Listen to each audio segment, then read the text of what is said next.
Hello everyone, this is Just a Dad. Let's do an unboxing on these Amazon Basics computer speakers. Alright, let's see what comes in the box. Got some instructions. Here's the computer speakers. They are attached with wires. Let's take the plastic off.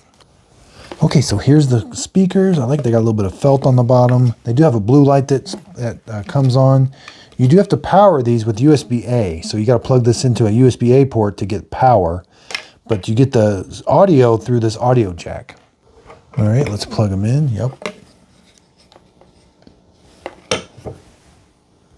Now they do have a volume knob built into this wire also. And like I said, there is a blue light that goes around this circumference here. A little hard to see, but pretty nice.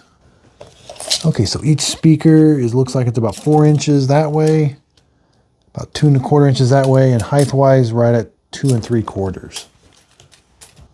So I hope this unboxing video helps. Thanks everybody for watching.